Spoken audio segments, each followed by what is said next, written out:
The evening light of a Manhattan sunset bled through the floor-to-ceiling windows, painting the penthouse office in shades of orange and violet. The floor was silent, the hum of the city a distant murmur 60 stories below. Alex Rider, pushing through the heavy glass door to the CEO's suite, stopped dead. His report on the quarterly strategy meeting died on his lips. The room was unlit save for the dying sun. Julian Vance was pressed against his own expansive mahogany desk, his lean, tall frame completely obscured by the shadow of another man. As the door clicked shut, Julian struggled, turning his head. His face was flushed, and his usually cool, sharp features were clouded with something akin to desperation. The man pinning him there, Connor Hayes, growled without turning around. It was a low, guttural sound of pure annoyance. "Get out." A jolt went through Alex. He retreated immediately, pulling the door closed with a soft click, his heart hammering against his ribs. As the top assistant to a man like Julian Vance, a man who seemed to attract drama like a magnet, such scenes were an occupational hazard. Connor Hayes, the volatile heir to the Hayes fortune, was usually a different kind of problem, more of a lovesick puppy, constantly vying for Julian's attention with grand, clumsy gestures. Alex had never seen this feral, possessive side of him. Checking Julian's calendar, Alex noted he'd spent the previous weekend on a hiking trip with Professor Ethan Cole. That explained Connor's territorial rage.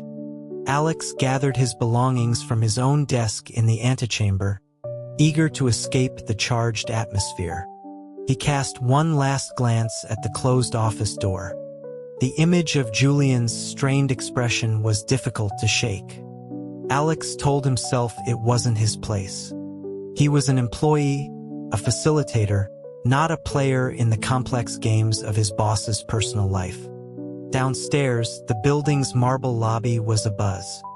A crowd of onlookers snapped photos with their phones. A black Koenigsegg was parked arrogantly across the main entrance, its engine silent, its presence an audacious challenge. The doorman, a stout man named Sal, was pacing nervously around it. Alex caught his eye and gave a subtle, decisive nod. The next morning, the office was electric with gossip. A colleague rushed to Alex's desk, her voice a conspiratorial whisper. She recounted how a hypercar had blocked the entrance last night and that, on Mr. Vance's direct orders, security had called a heavy-duty tow truck to haul it away. The owner, she'd heard, was a handsome young tycoon who had sprinted out midway through the tow, frantic and furious, to reclaim his vehicle. She lamented having missed the spectacle and asked if Alex had seen anything. Alex simply shook his head, feigning ignorance. Julian arrived moments later, the picture of composure in a tailored Tom Ford suit. He was once again the untouchable, almost glacial figure they all knew. Alex offered a polite good morning. Julian gave a slight, acknowledging nod, his gaze lingering on Alex for a fraction of a second longer than usual before he swept into his office. Alex watched him go, a sense of relief washing over him when he detected no lingering sign of the previous night's turmoil. The day was a blur of activity. Alex accompanied Julian to a major financial summit at the Javits Center. Julian, a prodigy in the cutthroat world of finance, was a keynote speaker, his session scheduled right after a Federal Reserve official. While they waited in the green room, Alex noticed Julian's Windsor knot was slightly askew. He pointed it out. Julian glanced down, a small frown touching his lips as he admitted he couldn't see the imperfection. Alex stepped forward, gesturing for permission. The process of fixing it was intimate and silent. Alex undid the silk tie, the fabric sliding smoothly through his fingers. He centered it beneath the crisp collar of Julian's shirt, then expertly reformed the knot, his knuckles brushing against the column of Julian's throat. He gently pushed the finished knot up to its proper place, just below the subtle prominence of Julian's Adam's apple. Throughout, Julian stood perfectly still, his eyes lowered, watching Alex's hands. "There," Alex said, stepping back. Julian raised a hand, his fingers tracing the knot. His throat moved, and the corner of his mouth curved into a faint, appreciative smile. He thanked Alex, his voice low. After the speech, as they descended the long concrete steps of the convention center, the sky was a bruised purple, heavy with unshed rain. A voice called out from behind them, "Julian." Alex turned, a sense of dread coiling in his stomach. It was Professor Ethan Cole, Julian's stepbrother. A man of quiet academic prestige, Ethan was adored on campus, the epitome of the gentleman scholar. Yet beneath that placid surface was a desperate, consuming obsession with his brother. Ethan reached them, slightly out of breath. He ignored Alex, his gaze fixed solely on Julian. Julian's expression was unreadable, a polite mask firmly in place, though his eyes held a cool distance. He commented on Ethan's presence at the summit, feigning surprise despite having reviewed the guest list himself that morning. Ethan took a step closer, his voice strained. He reminded Julian of his request to stop calling him brother. The question of when that request was made hung in the air, thick with the unspoken memory of their hiking trip. The source of Connor Hayes's fury became painfully clear. Julian's faint smile vanished. He arched an eyebrow, his voice laced with ice. He asked what he should call him instead. "Professor Cole?" The dismissive tone struck Ethan like a physical blow. His eyes reddened as he pleaded in a low, desperate voice, begging Julian not to act as if nothing had happened between them on the mountain. He spoke of being ready to risk everything, to abandon his carefully constructed life, for a chance to be with him. Just as he finished, a single drop of water hit Julian's cheek. Then another hit Alex's head. Within seconds, the heavens opened in a torrential downpour.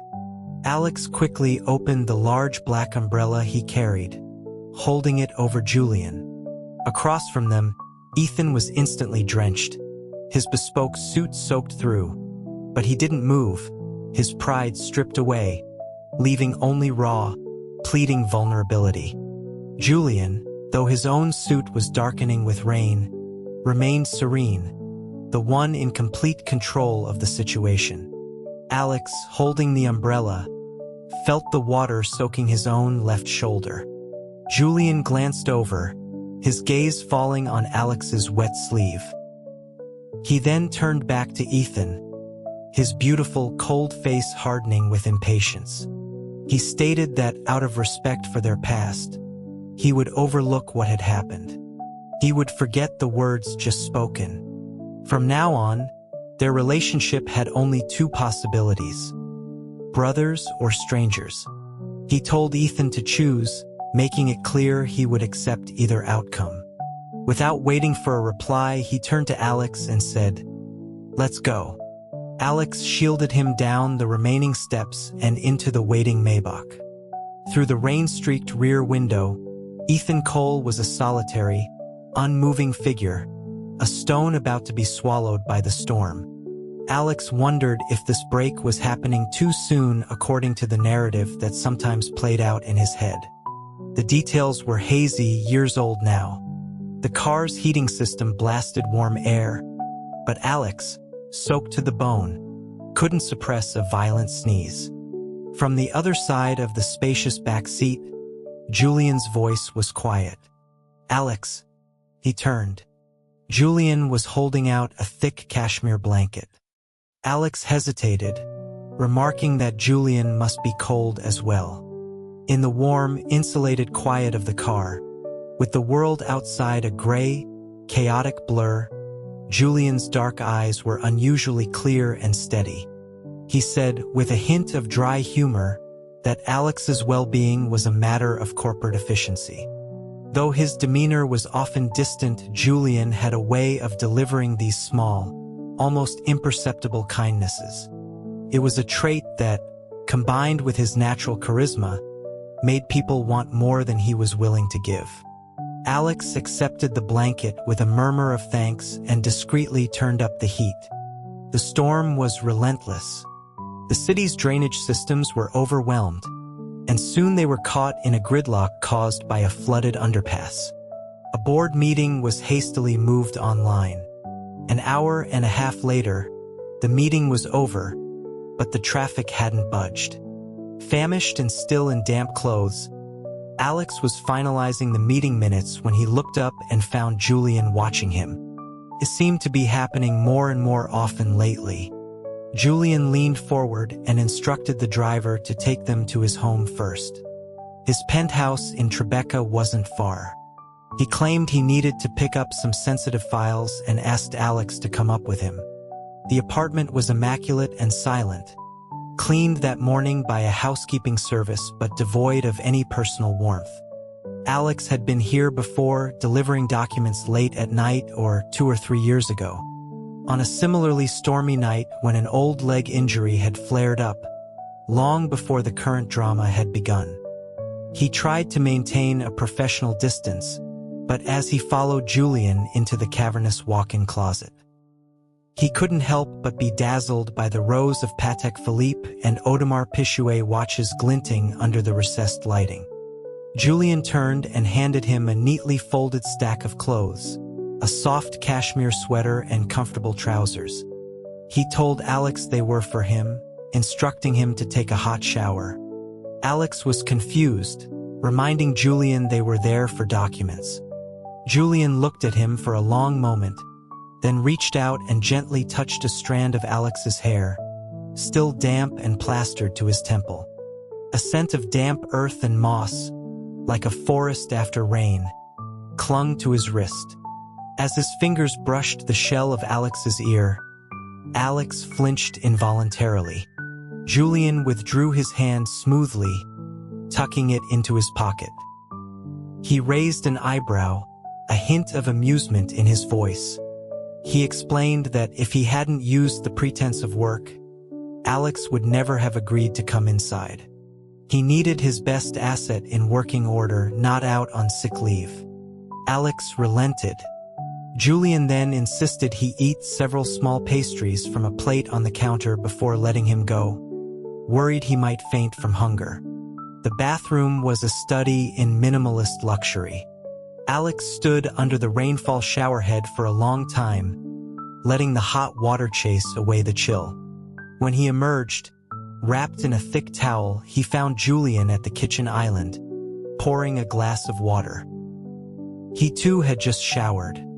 His dark hair was still wet at the tips, and he wore only a silk robe, loosely tied, revealing a wide expanse of toned chest and the clear definition of his abs.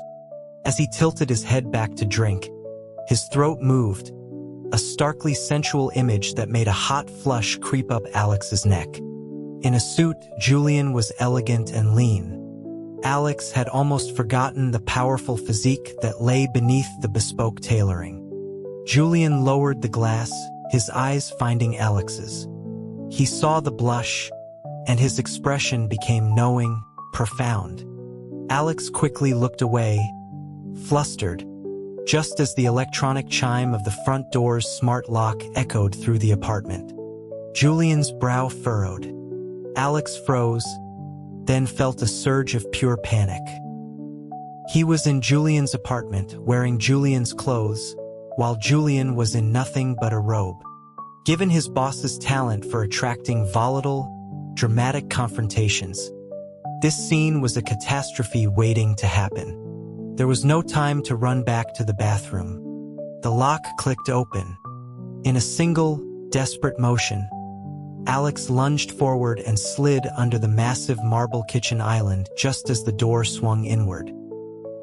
He pressed a finger to his lips, his eyes wide, pleading with a startled Julian to stay silent. A second later, Connor Hayes burst in. "Julian!" Alex's heart pounded against his ribs. He curled himself into a smaller ball, praying he wouldn't be discovered. Connor came to a halt, his chest heaving, his eyes scanning Julian from head to toe. Then he stormed past, checking every room, upstairs and down, a man possessed. He returned a minute later, looking slightly sheepish. He asked if Julian was alone. Julian, who had not moved from his spot by the island, watched him with cold amusement. He asked what precisely Connor was doing.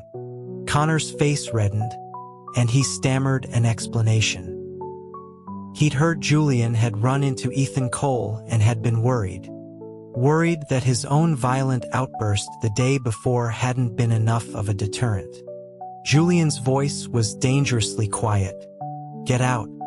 Connor, like a chastised dog, didn't argue. He cast one last, longing look at Julian, then turned and left. When the door clicked shut, Alex let out a shaky breath. Julian stepped back, crossing his arms, a playful, mocking look on his face as he stared down at Alex's hiding place. "He's gone. You can come out now, Alex." He asked why he had bothered to hide. Alex looked up, his gaze inadvertently landing on the expanse of skin visible beneath the robe. The blush returned with a vengeance. He looked away, mumbling that he didn't want to cause his boss any trouble. As he tried to scramble out, he found his leg had fallen asleep. He lost his balance, pitching forward. The next thing he knew, his face was buried in the soft silk of Julian Vance's robe, just below the loosely tied sash. The world stopped. All the blood in his body rushed to his head. Even Julian seemed momentarily stunned, the smirk frozen on his face. The only thought in Alex's malfunctioning brain was a desperate, primal urge to simply cease to exist. He fled. The following days were a haze of mortification.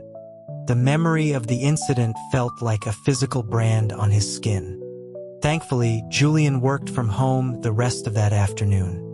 A deeper question lingered in Alex's mind. In the story he held in his head, Julian was the object of everyone's affection, not the pursuer. Why, then, was this happening? 2 weeks later, he was escorting Julian to a charity ball at the Metropolitan Museum of Art. The air in the back of the Rolls-Royce was thick with unspoken tension. Julian glanced at him. Alex, determined to avoid any mention of that night, quickly brought up the evening schedule, reminding him to eat something before the main dinner service. Julian nodded, but then his voice softened. He said he just wanted to apologize if Connor's sudden appearance had startled him. He explained that Connor had once stayed with him after a family fallout and knew the old security code, which had since been changed. He promised it wouldn't happen again. Alex simply nodded. Julian tilted his head slightly. "Is there anything you want to say, Alex?" After a moment's hesitation, Alex replied that he understood, and that Julian didn't need to explain his private life to him. Julian watched him for a long moment, a faint smile playing on his lips. "If I don't explain," he said softly, "you might think my personal life is chaotic and start quietly pulling away again." Alex was taken aback by the observation. Before he could respond, the car glided to a stop. The doorman opened the door. "We'll talk later," Julian murmured as they stepped out into the flash of cameras. Inside, the Great Hall was a constellation of New York's elite. Julian was immediately enveloped by a circle of admirers, the effortless center of gravity in any room. Alex watched him from a distance, thinking of the man he'd first met 5 years ago. That Julian was different, more brittle, more isolated. He had just endured a horrific accident that had claimed his mother and shattered his right leg. Taken in by his stepfather's family to recover, he was a vessel of raw, silent grief. Alex remembered the nights the pain in his leg would become unbearable, the sound of glass shattering as Julian, in a blind rage, destroyed everything within reach. No one dared go near him. Alex, a new intern then, barely understanding the situation, had seen only the self-destructive agony. He had rushed in and held on, pinning Julian's arms to stop him, absorbing the desperate, wild struggling until Julian, exhausted, finally collapsed in his arms. He had been there through the grueling physical therapy, witnessing the iron will that forged the broken young man into the titan of industry he was today. When Julian launched his own firm, he had insisted Alex come with him as his assistant. Alex had witnessed his triumphs and sat by his bed through his nightmares. He had seen it all. Then, 2 years ago, the story had begun. Men began to fall for Julian, one after another, creating a constant, exhausting storm of rivalry and passion. Recognizing his role as a mere accessory in this grand drama, Alex had consciously begun to create distance, to retreat to the safety of his professional duties. He thought he had been subtle. He was wrong. Julian had noticed. But why was he choosing to address it now? As Alex made his way toward Julian with a plate of canapés, a figure blocked his path. A tall man in a severe black suit with a handsome, hawkish face and dangerously sharp eyes. Marcus Thorne, a legendary, notoriously difficult business magnate, and the third point in Julian's chaotic romantic triangle. For half a decade, Thorne and Julian had been locked in a brutal corporate rivalry. A few months ago, when Thorne's company faced a hostile takeover, Julian had unexpectedly intervened, saving him from the brink. This act of professional honor had turned Thorne's long-simmering obsession into outright devotion. Alex maintained a calm facade, congratulating Thorne on his company's recent stock recovery. Thorne gave a dismissive nod, his penetrating gaze remaining fixed on Alex. To break the uncomfortable silence, Alex tried to excuse himself, but Thorne spoke again, his voice a low baritone. He asked if Alex had ever considered a position at his firm, offering him an SVP title, his choice of division, and double his current salary. Alex was stunned. His boss was standing less than 20 feet away. He politely declined, stating he had no plans to leave his current position. Thorne persisted, producing a business card from his jacket. He urged Alex to think about it, to call his secretary to discuss the details. Suddenly, a hand with long, elegant fingers reached past Alex and plucked the card from Thorne's grasp. It was Julian. He stood before Alex, holding the small white card between two fingers, a smile on his face that didn't reach his eyes. "Marcus," he said, his voice dangerously smooth, "is this how you repay me for saving your company from the wolves?" Thorne's sharp gaze softened as he looked at Julian, the heat in his eyes undeniable. For a moment, the air between them crackled with a silent, intense battle of wills. Finally, Thorne broke the tension with a low laugh. He claimed he was merely testing the loyalty of Julian's staff. Then his tone shifted, becoming pointed. He remarked that someone with Alex's talent could easily find a better package elsewhere. He warned Julian to be careful. It would be a shame to cultivate such a capable asset only to have him poached by a competitor. The blatant attempt to sow discord made Alex frown. But Julian's expression remained placid. He advised Thorne to worry less about his staff and more about securing the deal with VG, a startup both their companies were desperately courting.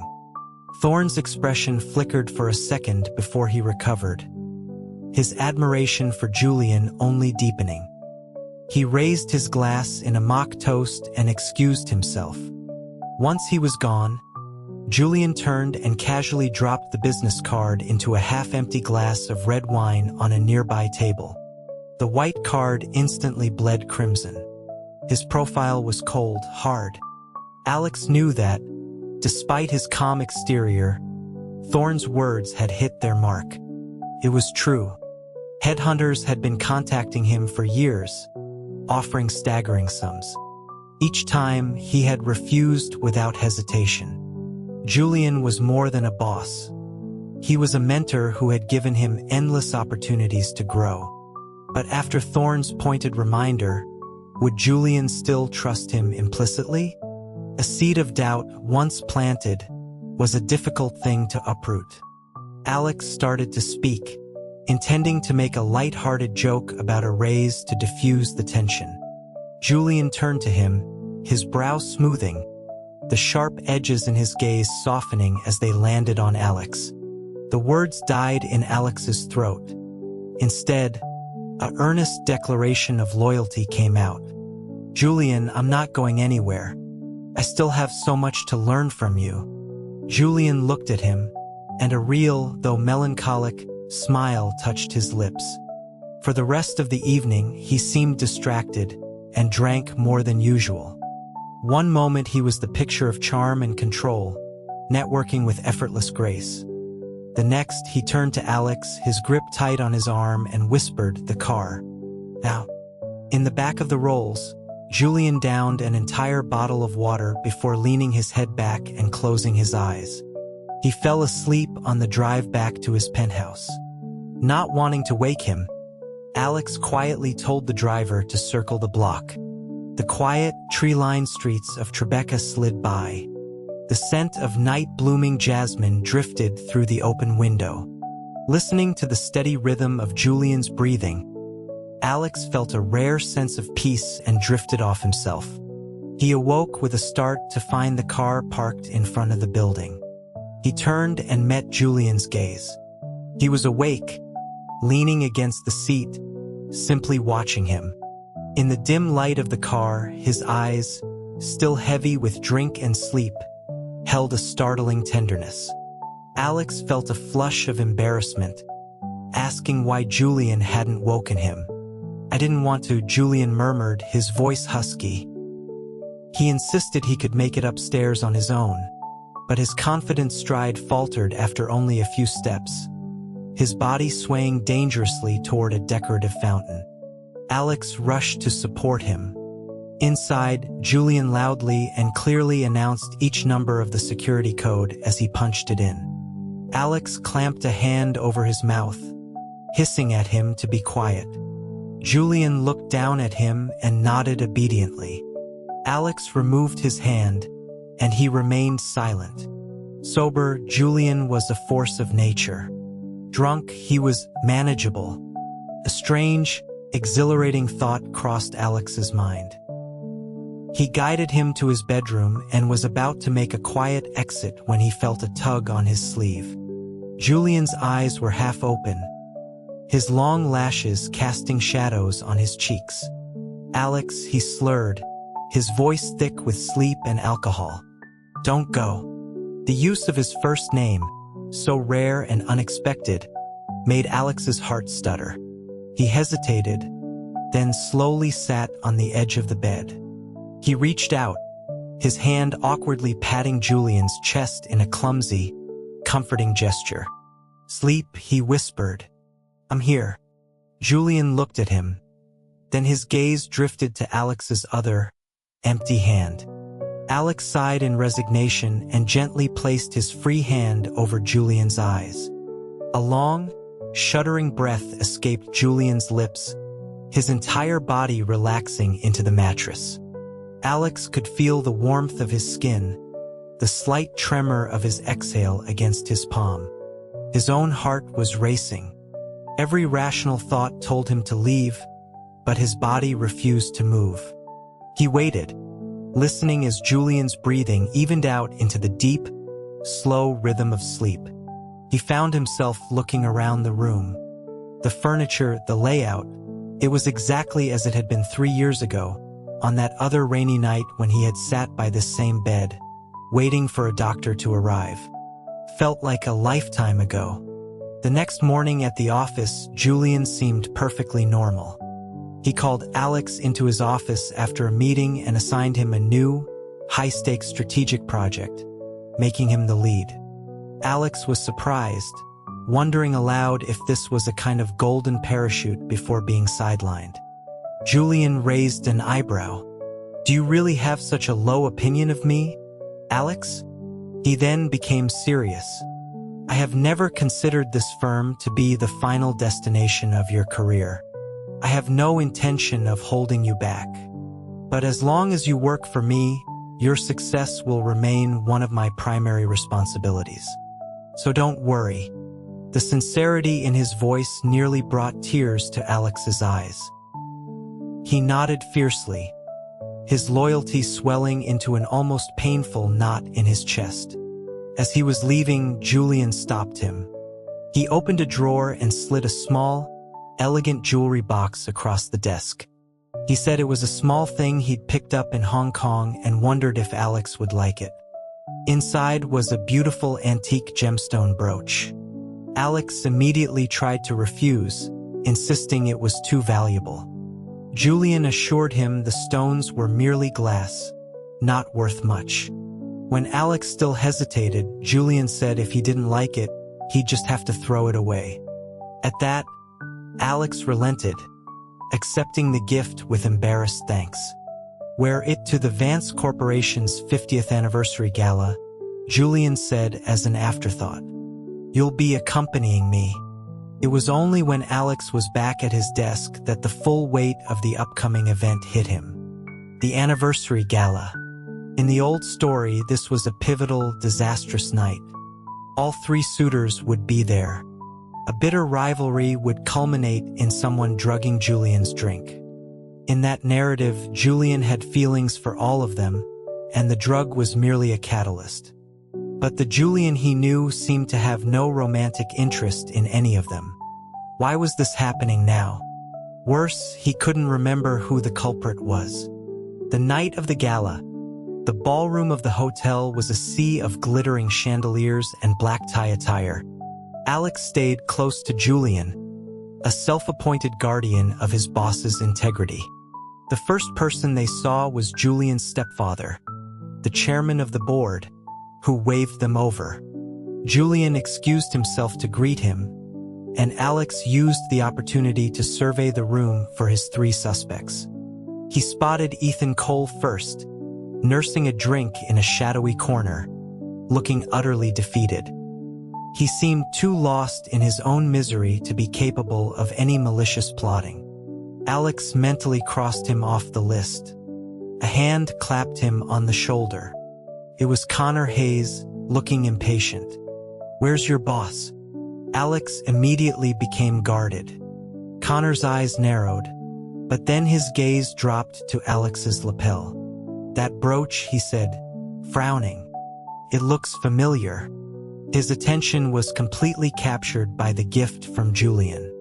Alex, meanwhile, scanned the crowd for the last, and in his opinion, most likely suspect, Marcus Thorne.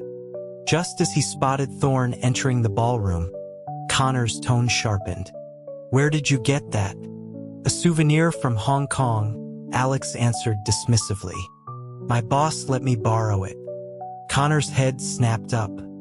He stared at Alex in disbelief for a few seconds, then grabbed his arm, muttering about needing to confirm something.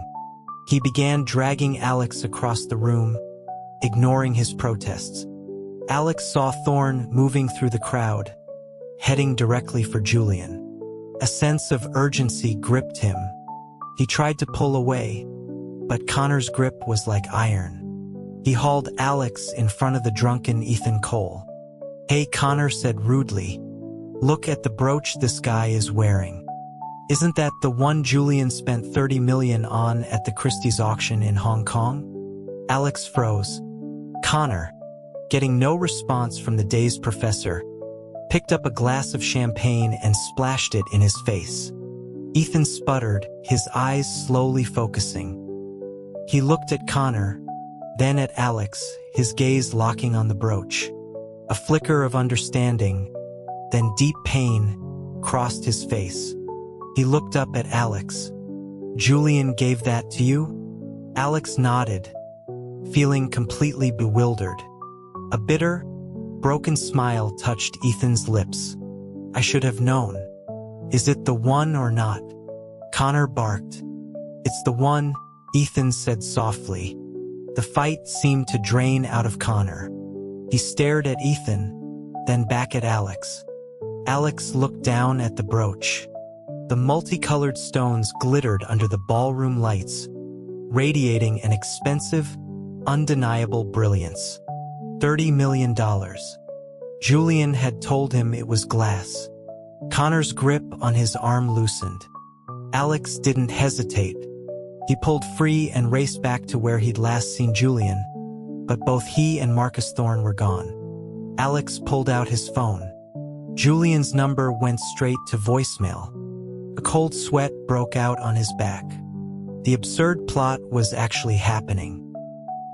He ran to the entrance and asked a hostess if she had seen a handsome man with a severe-looking, formidable companion leave. She nodded. They went towards the elevators. At the elevator bank, one car was waiting. Alex stepped inside, his finger hovering over the panel of buttons. He had no idea which floor they were on. Then he remembered.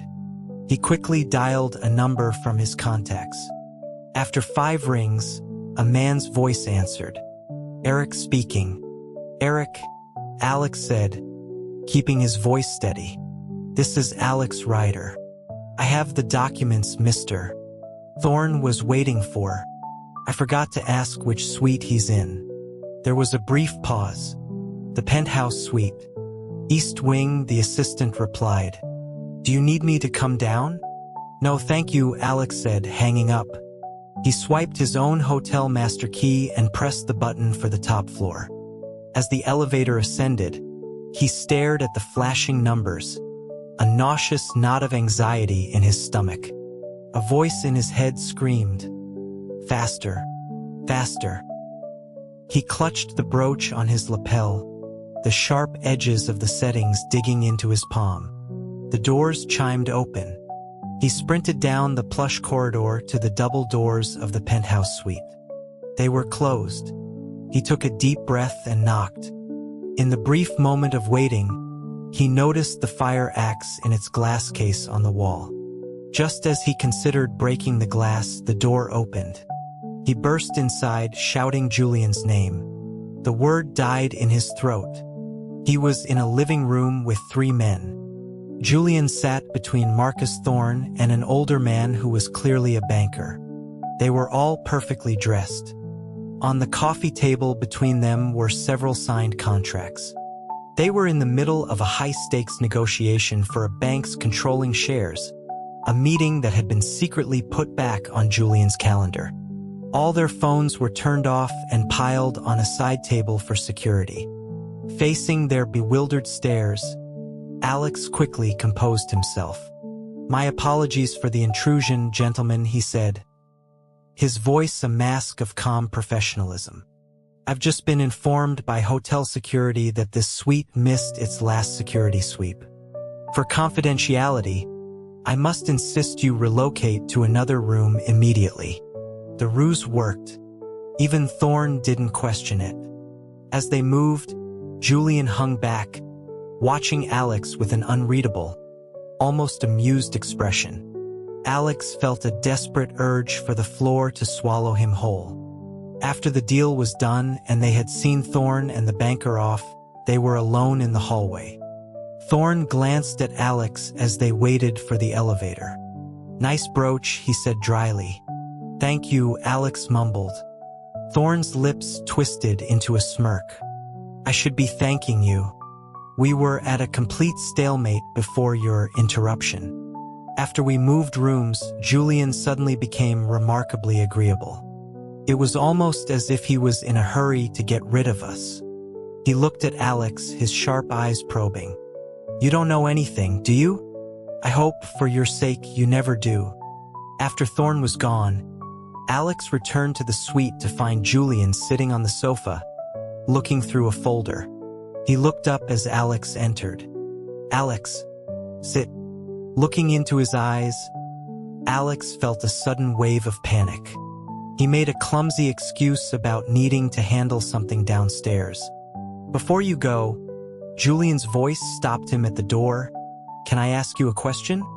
Alex turned. You can ask. When you came rushing up here just now, Julian said, his gaze steady and intense. Did you think I was in trouble? No, Alex lied. It was for the reason I stated.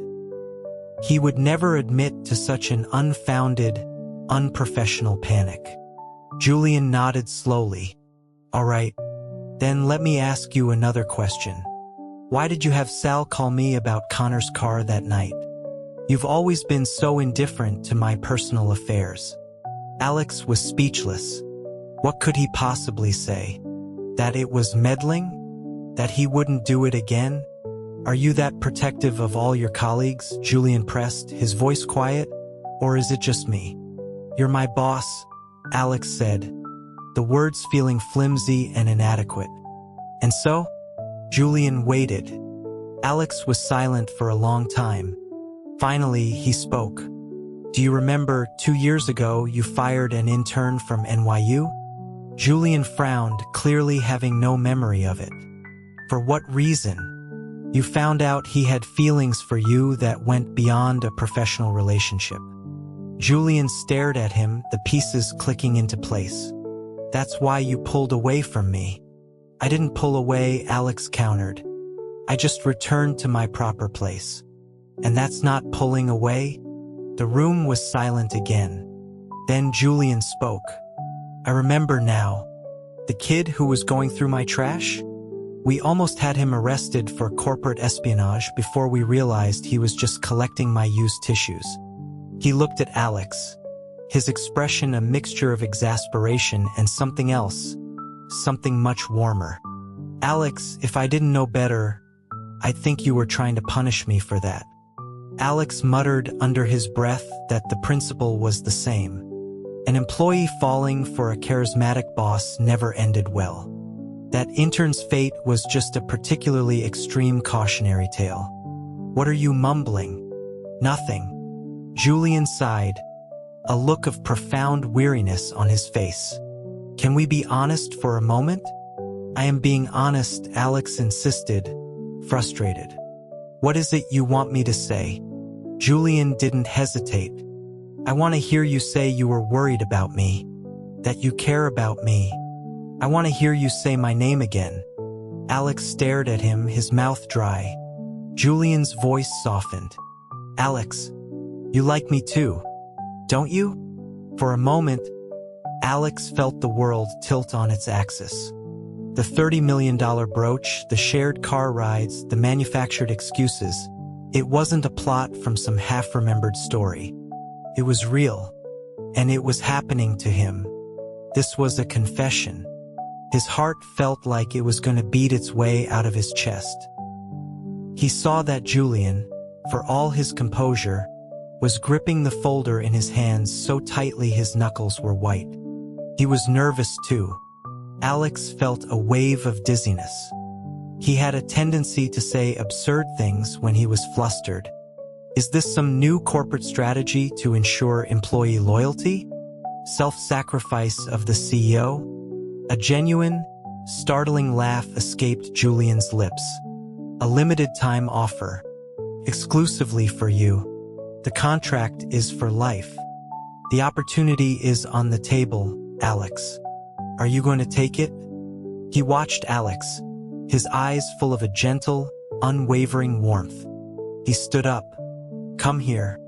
In that instant, the last of Alex's restraint shattered. He crossed the room in 3 quick strides and threw himself into Julian's arms, burying his face against his chest. I do, he whispered. The story in his head, with all its drama and danger, had been completely rewritten. He told Julian about it once, framing it as a bizarre, vivid dream. Julian had listened intently, then pulled him closer. The me in your dream sounds very lonely. But you were the protagonist, Alex argued. Everyone was madly in love with you. So what? Julian had replied, his lips brushing against Alex's temple. Without your love, I'm just a nobody. He kissed him then, deep and slow. Now, he murmured against his mouth, the night is long, and we have business to attend to.